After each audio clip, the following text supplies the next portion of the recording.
حضرت حسین رضی اللہ تعالیٰ عنہ کی شہادت۔ کربلا میں جب شمر نے حضرت حسین کے 6 سال کے بھتیجے کے سینے پر اپنی تلوار مار کر انہیں شہید کرنا چاہا تو بھتیجے نے اپنے چچا حضرت حسین کو پکارا کہ چچا جان مجھے بچاؤ، لیکن جب تک شمر اپنا کام کر چکا تھا، حضرت حسین نے اپنے بھتیجے کا سر اپنی گود میں رکھتے ہوئے کہا کہ بیٹا مجھے معاف کر دینا، آج کربلا کے میدان میں تیرا چچا۔ بسم اللہ الرحمن الرحیم۔ نواسۂ رسول شہید کربلا حضرت حسین رضی اللہ تعالیٰ عنہ کی شخصیت محتاج تعارف نہیں ہے۔ آپ رضی اللہ تعالیٰ عنہ خاتون جنت حضرت فاطمۃ الزہرا اور شیر خدا خلیفہ چہارم سیدنا حضرت علی المرتضیٰ کرم اللہ وجہ الکریم کے لخت جگر اور نواسۂ پیغمبر علیہ السلام ہیں۔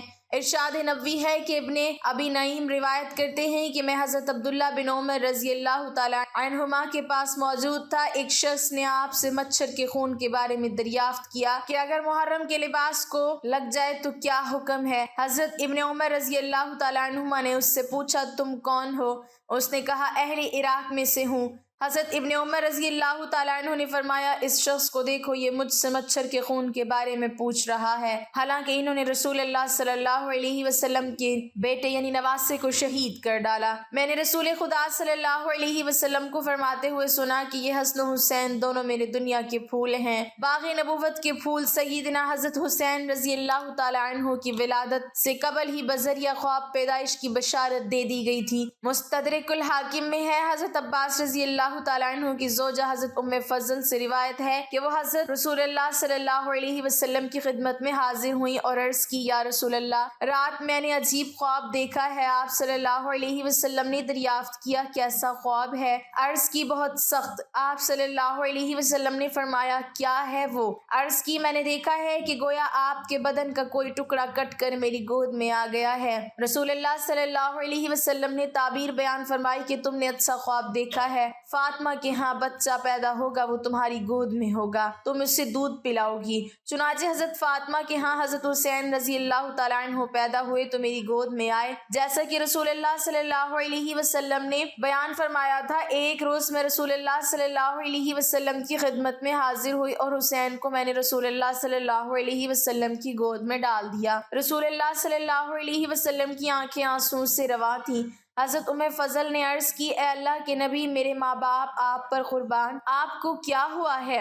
حضور صلی اللہ علیہ وسلم نے فرمایا میرے پاس جبرائیل علیہ السلام آئے اور انہوں نے خبر دی کہ میری امت میرے اس بیٹے کو شہید کر دے گی۔ میں نے عرض کی کیا یہ بات ہے؟ آپ نے فرمایا ہاں، اور وہ میرے پاس اس کی خون آلود سرخ مٹی کا کچھ حصہ بھی لائے ہیں۔ حضرت یعلا رضی اللہ تعالیٰ عنہ کہتے ہیں کہ وہ رسول اللہ صلی اللہ علیہ وسلم کے ساتھ ایک دعوت طعام پر گئے۔ رسول اللہ صلی اللہ علیہ وسلم لوگوں کے آگے آگے چل رہے تھے۔ آپ نے دیکھا کہ حسین بچوں کے ساتھ کھیل رہے ہیں۔ رسول اللہ صلی اللہ علیہ وسلم نے انہیں پکڑنا چاہا تو وہ ادھر ادھر دوڑنے لگے۔ رسول اللہ صلی اللہ علیہ وسلم بھی ان کو پکڑنے کے لیے دوڑ کر کشتی بھی کرنے لگے، حتیٰ کہ آپ صلی اللہ علیہ وسلم نے انہیں پکڑ لیا، پھر اپنا ایک ہاتھ ان کی گدی پر رکھا اور دوسرا تھوڑی کے نیچے رکھا اور ان کے دہن طیب پر اپنا دہن مبارک رکھ کر چومنے لگے اور فرمایا کہ حسین مجھ سے ہے اور میں حسین سے ہوں، اور اللہ تعالیٰ اس سے محبت کرتے ہیں جو حسین سے محبت کرے۔ حضرت عبداللہ بن شداد اپنے والد سے روایت کرتے ہیں کہ انہوں نے فرمایا کہ رسول اللہ صلی اللہ علیہ وسلم عشاء کی نماز کے لیے ہمارے پاس تشریف لائے،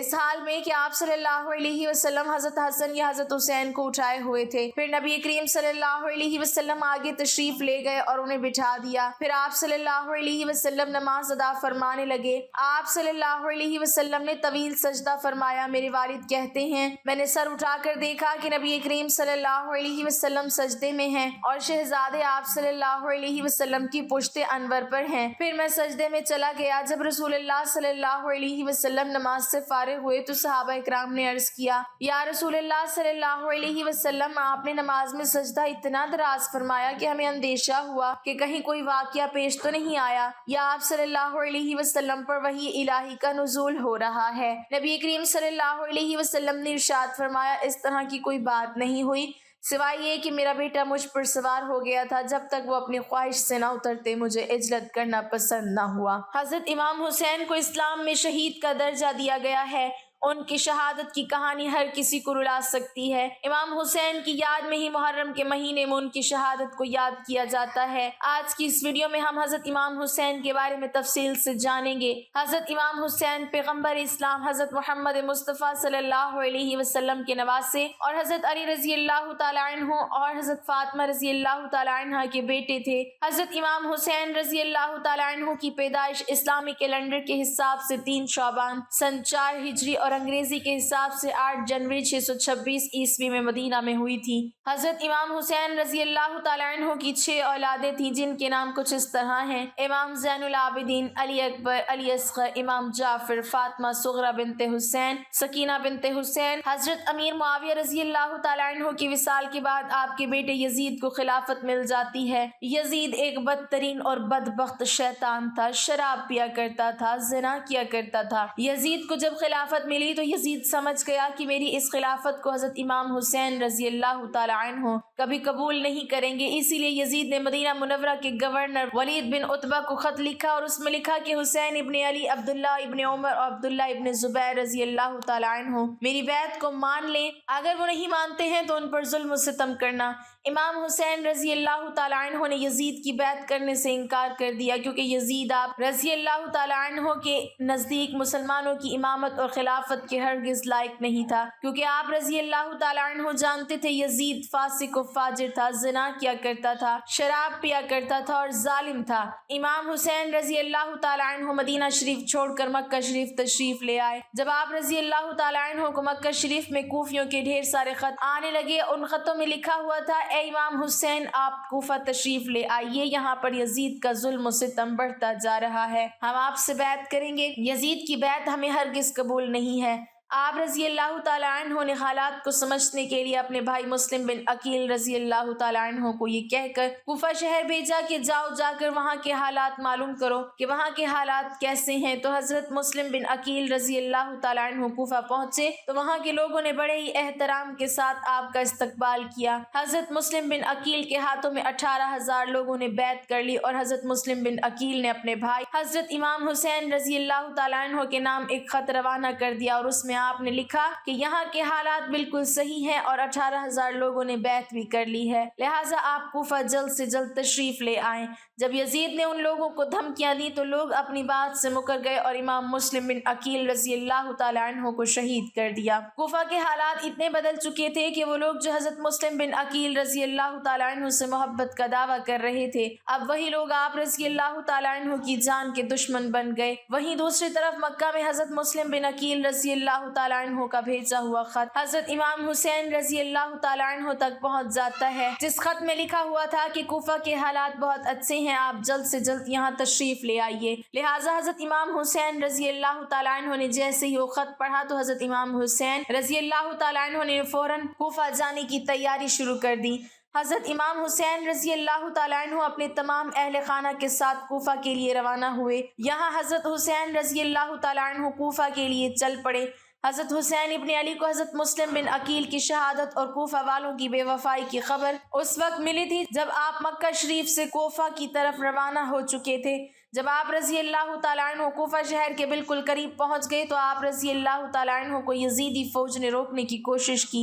حضرت امام حسین نے فرمایا، لوگوں کو بلانے پر ہی کوفہ شہر میں آیا ہوں، اگر تم لوگ چاہتے ہو کہ میں کوفہ میں نہ آؤں تو مجھے واپس جانے دو، میں واپس جانے کے لیے تیار ہوں۔ یزیدی فوج نے حضرت امام حسین رضی اللہ تعالیٰ عنہ کو کوفہ شہر میں داخل نہیں ہونے دیا، لہٰذا حضرت امام حسین رضی اللہ تعالیٰ عنہ نے اپنے پورے قافلے کے ساتھ اپنا راستہ بدل لیا۔ چلتے چلتے آپ رضی اللہ تعالیٰ عنہ ایک چٹیل میدان میں پہنچ گئے تو آپ رضی اللہ تعالیٰ عنہ نے ایک شخص سے سوال کیا کہ یہ کون سی جگہ ہے؟ اس شخص نے کہا اس جگہ کو کربلا کہا جاتا ہے۔ تو حضرت امام حسین رضی اللہ تعالیٰ عنہ نے اپنے تمام لشکر کو حکم دیا کہ یہیں پر خیمہ لگا دیا جائے، لہٰذا اس طرح سے حضرت امام حسین رضی اللہ تعالیٰ عنہ کربلا کے میدان میں پہنچے اور ادھر یزیدی فوج کو اس بات کا علم ہوا کہ حضرت امام حسین نے اپنا خیمہ کربلا کے میدان میں لگایا ہوا ہے، تو یزیدی فوج نے بھی فوراً کربلا کے میدان میں پہنچنا شروع کر دیا۔ یزید کی جو فوج کربلا پہنچ رہی تھی ان کا سپہ سالار ابن سعد کر رہا تھا۔ حضرت امام حسین نے ابن سعد سے کہا کہ یا تو تم مجھے یزید کے پاس لے چلو یا پھر مجھے اپنے شہر واپس جانے دو، لیکن ابن سعد نے ان دونوں باتوں میں سے کوئی بھی بات قبول نہیں کی اور وہ امام حسین رضی اللہ تعالی عنہ کو یزید کی بیعت کرنے پر مجبور کرتا رہا،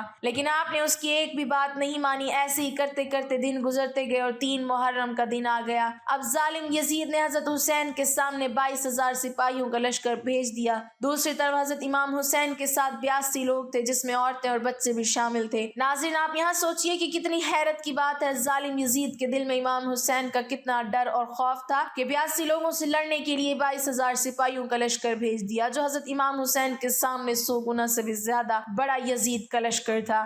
حضرت حسین رضی اللہ تعالیٰ عنہ کے سامنے یزیدی فوج کے حوصلے پست ہو گئے۔ آخرکار انہوں نے یہ فیصلہ کیا کہ امام حسین کو ہرانا ہے تو ان کا پانی بند کرنا پڑے گا اور تبھی ان کا مقابلہ کیا جا سکتا ہے۔ ایسے ہی کرتے ہوئے دن گزرتے گئے اور 7 محرم کا دن آ گیا اور 7 محرم کو ہی یزیدی فوج نے امام حسین کے قافلے والوں پر پانی بند کر دیا۔ ناظرین ہم آپ کو یہ بتاتے چلیں کہ کربلا کے میدان میں پانی کا کوئی بھی انتظام نہیں تھا سوائے نہر فرات کے، لیکن 7 محرم کے دن نہر فرات کا پانی بھی حضرت امام حسین کے قافلے والوں پر بند کر دیا گیا۔ حضرت امام حسین اور ان کے ساتھ موجود تمام جوان لوگ پیاس کو برداشت کرتے رہے، لیکن چھوٹے چھوٹے بچے اور عورتوں کا پیاس کی وجہ سے برا حال ہو چکا تھا۔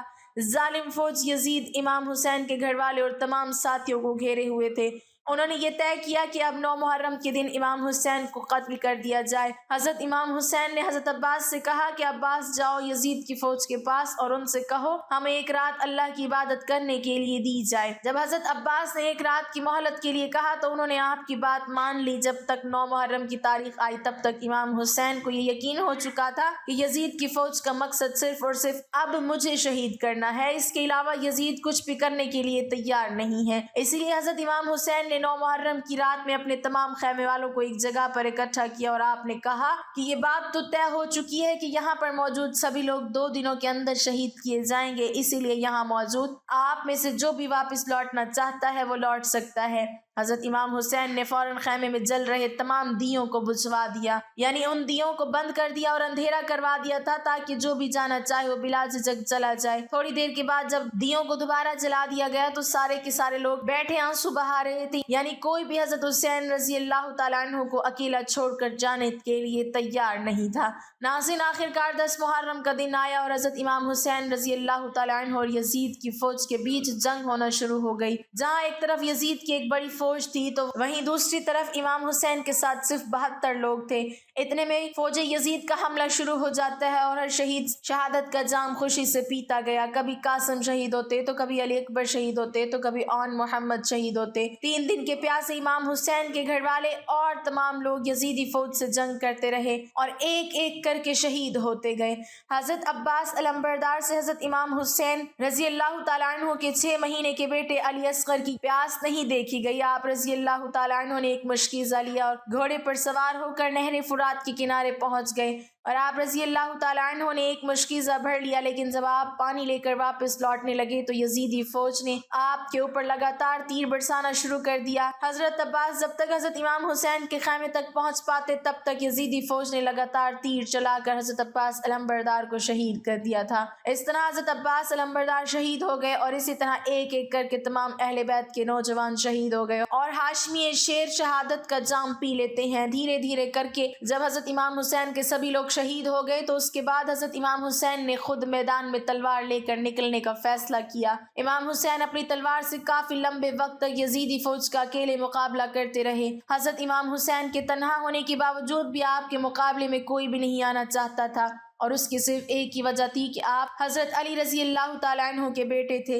یزیدی فوج کو یہ یقین ہو گیا تھا کہ ہم کسی بھی طرح سے علی کے بیٹے کا مقابلہ نہیں کر سکتے، اسی لیے یزیدی فوج کی کمانڈر نے اپنے تمام فوجیوں کو امام حسین کے اوپر ایک ساتھ حملہ کرنے کا حکم دیا۔ پھر تمام یزیدی فوج کے سپاہی حضرت امام حسین پر ایک ساتھ مل کر حملہ کر رہے تھے، لیکن اس کے باوجود بھی حضرت حسین رضی اللہ تعالیٰ عنہ لگاتار یہ ثابت کر رہے تھے کہ باطل چاہے تعداد میں کتنا بھی زیادہ ہو لیکن وہ حق اور سچ کے مقابلے میں بالکل بھی ٹک نہیں سکتا۔ جب حسینیت اور یزیدیت کے بیچ سب سے خطرناک جنگ چل رہی تھی کہ اسی بیچ میں اچانک سے نماز عصر کا وقت ہو گیا۔ حضرت امام حسین نے ایسے مشکل وقت میں ایسی زخمی حالت میں بھی عصر کی نماز پڑھنے کا ارادہ کیا جبکہ چاروں طرف سے حملہ لگاتار ہو رہا تھا، تو حضرت امام حسین رضی اللہ تعالیٰ عنہ نے جیسے ہی نماز پڑھنا شروع کیا اور یزیدی فوج کو وہ موقع مل گیا جس کا وہ لوگ ایک لمبے وقت سے انتظار کر رہے تھے، یعنی جیسے ہی حضرت امام حسین رضی اللہ تعالیٰ عنہ سجدے میں گئے تو شمر ذی الجوشن نے آپ کی گردن پر تلوار چلا کر آپ کے سر کو جسم سے جدا کر دیا۔ حضرت امام حسین رضی اللہ تعالیٰ عنہ کی شہادت کے بعد آپ کے سر مبارک کو نیزے پر رکھ کر پورے کوفہ میں گھمایا تھا۔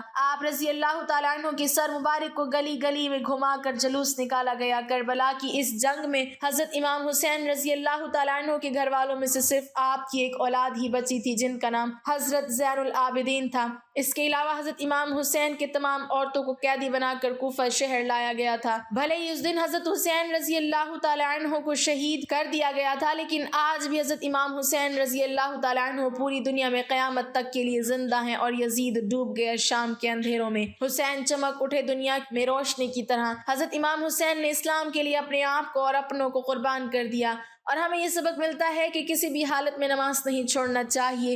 حضرت امام حسین رضی اللہ تعالیٰ عنہ نواز رسول صلی اللہ علیہ وسلم اگر اللہ تعالیٰ سے یہ دعا مانگتے، اللہ تعالیٰ کربلا کے میدان میں فرشتوں کو بھیج دیتا۔ اگر امام حسین رضی اللہ تعالیٰ عنہ سے پانی مانگتے تو اللہ تعالیٰ بارش برسا دیتا، لیکن حضرت امام حسین نواز رسول صلی اللہ علیہ وسلم نے اللہ تعالیٰ کو راضی کرنے کے لیے اپنا سر سجدے میں کٹا دیا اور اللہ تعالیٰ کو راضی کر لیا۔ عبداللہ بن حسن رضی اللہ تعالیٰ عنہ خیموں میں خواتین کے ساتھ تھے، مگر ان سے اپنے چچا کی تنہائی اور بے بسی نہ دیکھی گئی۔ اچانک خیموں سے باہر نکلے حضرت زینب نے اپنے بھتیجے کو پکڑنا چاہا اور انہیں میدان میں جانے سے باز رکھنے اور اپنے بھائی حسن کی یادگار کو یزیدی بھیڑیوں کا شکار ہونے سے بچانے کی کوشش کی، لیکن عبداللہ نے کہا، نہیں، خدا کی قسم میں اپنے چچا کو تنہا نہیں چھوڑوں گا۔ عبداللہ نے اپنا ہاتھ پھوپھو کے ہاتھ سے چھڑا لیا اور میدان کی طرف دوڑے، امام حسین تک پہنچے تاکہ اپنے ننھے اور کمزور سے بدن کے ساتھ اپنے چچا کا دفاع کریں۔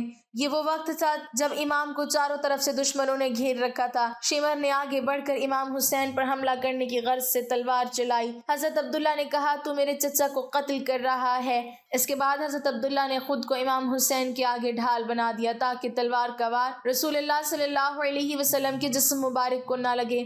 تلوار تیز اور ضربت کاری تھی، عبداللہ کے بازوؤں کو بدن سے جدا کر گئی، یہاں تک کہ بازو صرف کھال سے لٹکتا رہا۔ حسن کی یتیم نے شدت درد سے اپنے چچا کو آواز دی۔ اب آپ خود تصور کریں کہ امام حسین کا کیا حال ہوا ہوگا جن کے پاس بھائی حسن کی دو امانتیں تھیں، قاسم اور عبداللہ۔ قاسم پہلے ہی شہید ہو چکے تھے اور اب عبداللہ شہید ہو رہے تھے، اور آپ اس صورتحال کا مشاہدہ کر رہے تھے۔ حضرت حسین نے اپنے زخمی بھتیجے کو گود میں لیا اور سینے سے لگا کر ان کے کان میں کہا، پیارے بھتیجے، صبر کرو اور خدائے بزرگ و برتر کو صدا دو تاکہ وہ تمہیں تمہارے صالح آباء و اجداد سے ملحق فرمائے۔ امام حسین دست بد دعا ہوئے اور اللہ کی بارگاہ میں عرض کیا، خداوند، اگر تو نے مقدر فرمایا ہے کہ اس قوم کو ایک عرصے کے لیے زندہ رکھے تو انہیں شدید تفرقہ اور انتشار سے دوچار فرما، کیونکہ انہوں نے مجھے دعوت دی اور میری نصرت کا وعدہ دیا، مگر ہم یہاں آئے تو ہم پر حملہ کیا اور ہمیں قتل کر دیا۔ اللہ پاک ہمیں بھی ان کی طرح دین اسلام پر قائم اور ثابت قدم رکھے اور 5 وقتہ نماز پڑھنے کی توفیق عطا فرمائے، آمین۔